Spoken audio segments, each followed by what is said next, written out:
ಬೆಳಗಿನ ಸೂರ್ಯ ಕಿಟಕಿಯಿಂದ ಒಳಬರುತ್ತಿತ್ತು. ಕನ್ನಡಿಯ ಮುಂದೆ ನಿಂತುಕೊಂಡು ಮೇಕಪ್ ಮಾಡುತ್ತಿದ್ದಳು ನಂದಿನಿ. ಅವಳ ಕಣ್ಣಲ್ಲಿ ಸಾವಿರಾರು ಕನಸುಗಳು. ಆದರೆ ಆ ಕನಸುಗಳಲ್ಲಿ ಒಂದೇ ಒಂದು ಮಾತು ದೊಡ್ಡದಾಗಿತ್ತು. ನಾನು ಮದುವೆಯಾಗೋದು ಶ್ರೀಮಂತ ಹುಡುಗನನ್ನೇ ಎನ್ನುತ್ತಿದ್ದಳು. ಅವಳ ಸ್ನೇಹಿತೆ ಪ್ರಿಯಾ ನಗುತ್ತಾ ಕೇಳಿದಳು, ಯಾಕೆ, ಒಳ್ಳೆಯ ಮನಸ್ಸಿನ ಹುಡುಗ ಸಿಕ್ಕಿದ್ರೆ ಸಾಕಲ್ವಾ ಎಂದಳು.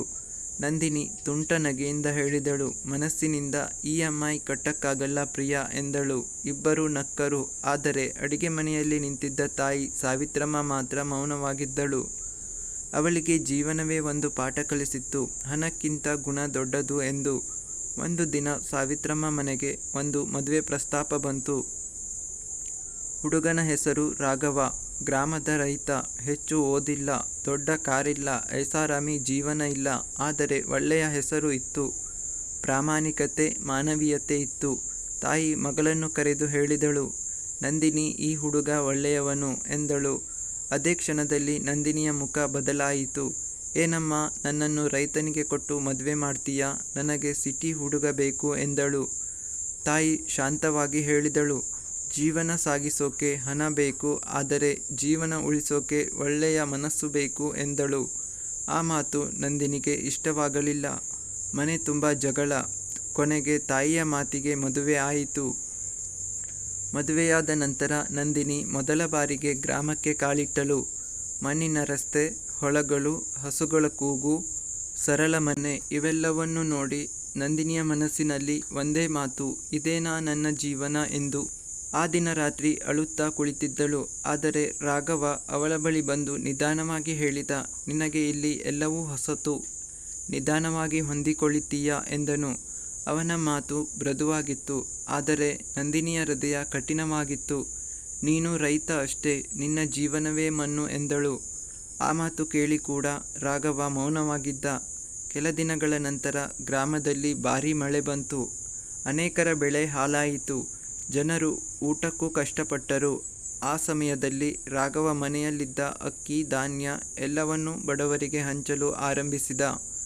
ನಂದಿನಿ ಕೋಪದಿಂದ ಕೇಳಿದಳು, ನಮ್ಮದು ಯಾಕೆ ಕೊಡ್ತೀಯಾ ಎಂದು. ರಾಘವ ನಗುತ್ತಾ ಹೇಳಿದ, ಹಸಿದವರ ಹೊಟ್ಟೆ ತುಂಬಿದ್ರೆ ದೇವರ ಆಶೀರ್ವಾದ ಸಿಗುತ್ತದೆ ಎಂದನು.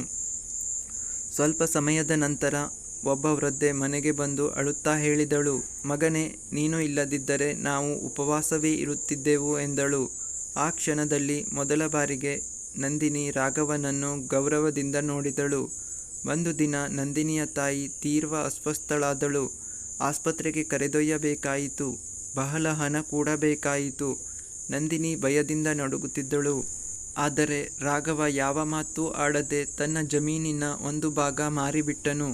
ನಂದಿನಿ ಕಣ್ಣೀರಿಡುತ್ತಾ ಕೇಳಿದಳು, ನನಗಾಗಿ ಇಷ್ಟು ಯಾಕೆ ಮಾಡ್ತೀಯಾ ಎಂದು. ರಾಘವ ನಿಧಾನವಾಗಿ ಹೇಳಿದ, ನಿನ್ನ ತಾಯಿ ನನ್ನ ತಾಯಿಯಂತೆ ಎಂದನು.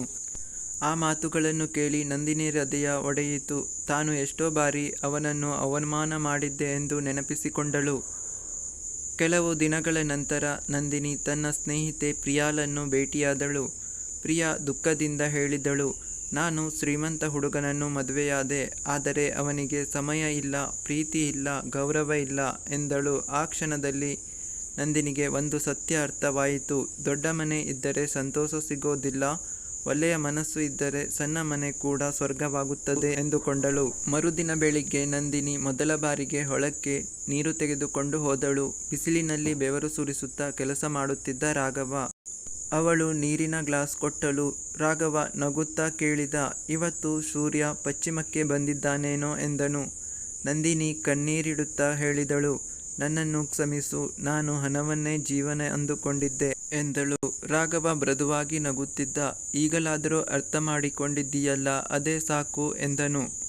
ರೈತನ ಕೈ ಮಣ್ಣಿನಿಂದ ತುಂಬಿರಬಹುದು, ಆದರೆ ಅವನ ಹೃದಯ ಚಿನ್ನದಂತಿರುತ್ತದೆ. ಹಣ ಜೀವನವನ್ನು ಸುಲಭ ಮಾಡಬಹುದು, ಆದರೆ ಪ್ರೀತಿ ಮತ್ತು ಮಾನವೀಯತೆ ಮಾತ್ರ ಜೀವನವನ್ನು ಸುಂದರ ಮಾಡುತ್ತದೆ. ಮನುಷ್ಯನ ಹಣ ನೋಡಿ ಜೀವನ ಆರಿಸಿಕೊಳ್ಳಬೇಡಿ, ಅವನ ಹೃದಯ ನೋಡಿ ಸಂಬಂಧ ಕಟ್ಟಿಕೊಳ್ಳಿ. ಈ ಕತೆ ನಿಮಗಿಷ್ಟವಾದರೆ ಲೈಕ್ ಮಾಡಿ, ಶೇರ್ ಮಾಡಿ. ಇನ್ನಷ್ಟು ಮನಮುಟ್ಟುವ ಕತೆಗಳಿಗಾಗಿ ಸಬ್ಸ್ಕ್ರೈಬ್ ಮಾಡೋದನ್ನು ಮರೆಯಬೇಡಿ. ಧನ್ಯವಾದಗಳು.